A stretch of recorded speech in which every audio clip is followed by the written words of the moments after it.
स्वामी राम देवानंद जी गुरु महाराज जी की जय हो।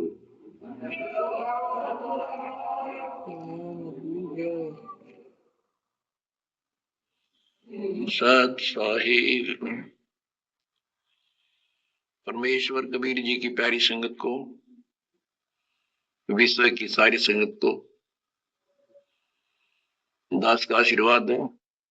परमात्मा आपको मोक्ष दे, सुखी रखे, काल कष्ट से आपकी रक्षा करे। बच्चों, आपको सत्संग से, तत्व ज्ञान से रंग दिया है, आपको परिपूर्ण कर दिया है। आज मानव एजुकेटेड है, शिक्षित है, आसानी से समझ जाता है अच्छे और बुरे को। परमात्मा की विशेष श्रद्धा है। ये साइंस परमात्मा ने मानव को दी, जिसके कारण आज ये सोशल मीडिया परमात्मा कबीर जी की देन है। और प्रचार का एक नंबर का साधन यही है। हमारा भगवान पूरा, हमारा ज्ञान पूरा,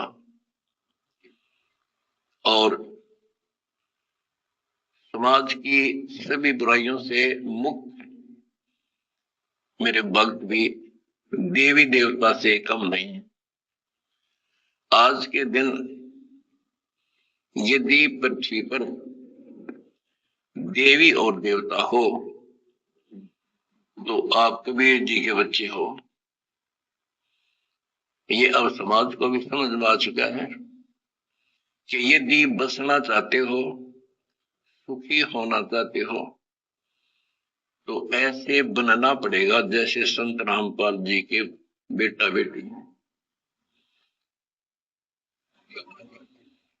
बच्चों, पहली बात तो ये है कि भक्ति मार्ग जो है ये खंडे की धार पर चलना है, यानी तलवार की धार पे। कब तक? जब तक हमारा ज्ञान और समाधान पूर्ण समझ में नहीं आता। और जब ये समझ आ जाता है,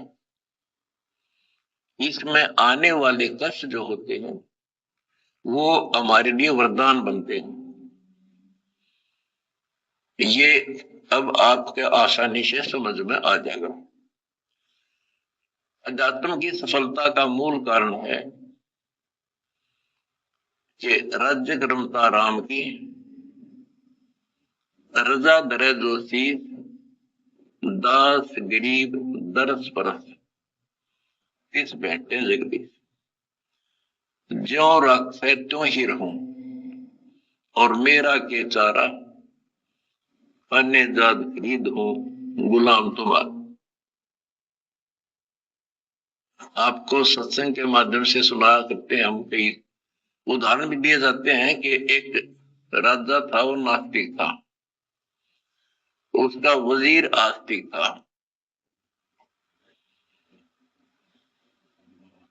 और भगवान पर विश्वास करने वाला था कि जो परमात्मा करता है वो अच्छा करता है, बहुत अच्छा हुआ। एक बार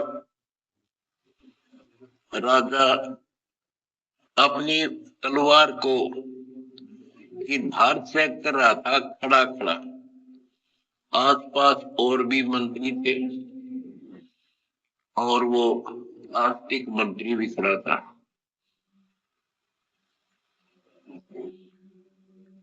क्या होता है, बात करते करते